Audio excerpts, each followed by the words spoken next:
What began as a calculated military operation has rapidly evolved into one of the most volatile conflicts in the Middle East in recent years. A campaign initially framed as a limited strike has instead escalated into a prolonged and unpredictable war with consequences spreading far beyond its original scope. On February 28th, the United States and Israel launched a coordinated military offensive against Iran, targeting key elements of its military and political leadership. The strikes were part of a broader effort to weaken Iran's military capabilities and disrupt its nuclear and missile programs. In the early phase of the war, precision strikes eliminated several senior Iranian leaders, including Supreme Leader Ali Khamenei. The expectation in Washington and Tel Aviv was clear: remove the leadership, destabilize the system, and trigger a rapid collapse of Iran's governing structure. But that expectation proved to be a miscalculation. Rather than collapsing, Iran responded with a level of military coordination and intensity that surprised many analysts.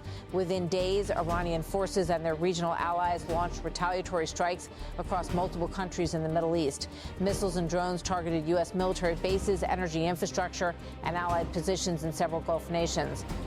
The conflict quickly expanded beyond Iran's borders, affecting key strategic locations and shipping routes. Iran also moved to disrupt global energy flows by threatening access to the Strait of Hormuz, one of the world's most critical oil transit choke points. The consequences were immediate: rising oil prices, disruptions to global supply chains, and growing fears of a wider regional war. U.S. forces have not been immune. Reports confirm casualties among American troops, with drone strikes hitting military installations in the Gulf region. What was meant to be a quick, high-impact operation had instead opened a new phase of sustained conflict. Despite the escalating violence, the U.S. administration has continued to signal that it seeks a rapid conclusion to the war. Donald Trump has repeatedly emphasized his desire to avoid a prolonged conflict. According to recent reports, he believes the war may be nearing its final phase, even as fighting continues on multiple fronts. Privately, he has urged advisors to adhere to a 4 to 6 week timeline for ending the conflict, an ambitious goal given the current trajectory of events. This timeline has taken on added urgency due to diplomatic considerations. The president is preparing for a high-profile visit to Beijing in mid-May, where he is expected to meet Xi Jinping. The trip, delayed due to the war, is seen as a critical moment for U.S.-China relations. Ending or at least stabilizing the conflict before that visit has become a strategic priority. Speaking at a political fundraising event, Trump expressed strong confidence in his administration's handling of global conflicts, including the ongoing war with Iran. And the situation in Iran is also a stark reminder of just how high the stakes are for the midterm elections. He went on to link national security with domestic political outcomes.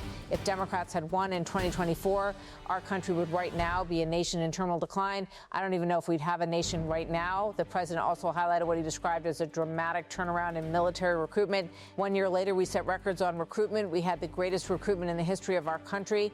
The spirit was back on Iran's nuclear ambitions. He maintained a firm stance, but Iran would long ago have had a nuclear weapon if it weren't for us. The entire world would be under mortal threat. These remarks reflect a broader effort to frame the war not only as a strategic necessity, but also as a validation of his administration's policies.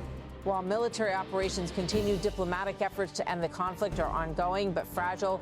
The White House has confirmed that discussions with Iran are taking place, though both sides appear far from agreement. Iran has rejected a U.S. proposal outlining terms for de-escalation, including restrictions on its nuclear and missile programs. Carolyn Leavitt made the administration's position clear during a briefing. There does not need to be any more death and destruction. But if Iran fails to accept the reality of the current moment, President Trump will ensure they are hit harder than they have ever been hit before. She also emphasized that the president remains open to a diplomatic resolution. Talks continue. They are productive. However, we are not going to get into the nitty-gritty details. At the same time, she issued a stark warning. President Trump does not bluff, and he is prepared to unleash hell. These statements highlight the dual-track approach currently shaping U.S. policy, continue military pressure alongside tentative diplomatic outreach. International actors are increasingly calling for de-escalation as the conflict threatens to destabilize the broader region. China has urged all parties to engage in immediate peace talks, emphasizing the need to create conditions for meaningful meaningful negotiations. Meanwhile, Gulf nations, while supportive of efforts to contain Iran, have expressed concern about both escalation and premature peace deals that might fail to address underlying tensions. The situation has left regional allies in a difficult position, balancing security concerns with the risks of prolonged warfare. Many analysts now argue that the conflict reflects a fundamental misjudgment about Iran's resilience. The initial assumption that removing top leadership would trigger rapid collapse has not materialized.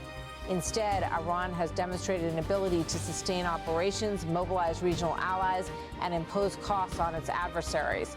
Former officials and experts have pointed to this as a critical flaw in the strategy, warning that underestimating Iran's response has turned a limited strike into a broader and more dangerous conflict. As the war enters its next phase, the central question remains unresolved. Can it be brought to a swift conclusion, or is the region heading toward a prolonged confrontation? The U.S. administration continues to project confidence, insisting that the conflict is nearing its end. Yet, developments on the ground suggest a far more complex reality, one in which military, political, and diplomatic factors are deeply intertwined. For now, the war stands as a stark reminder of how quickly calculated actions can spiral into unintended consequences and how difficult it can be to control the course once events are set in motion. What began as a calculated military operation has rapidly evolved into one of the most volatile conflicts in the Middle East in recent years. A campaign initially framed as a limited strike has instead escalated into a prolonged and unpredictable war with consequences spreading far beyond its original scope. On February 28th, the United States and Israel launched a coordinated military offensive against Iran, targeting key elements of its military and political leadership. The strikes were part of a broader effort to weaken Iran's military capabilities and disrupt its nuclear and missile programs. In the early phase of the war, precision strikes eliminated several senior Iranian leaders, including Supreme Leader Ali Khamenei. The expectation in Washington and Tel Aviv was clear: remove the leadership, destabilize the system, and trigger a rapid collapse of Iran's governing structure.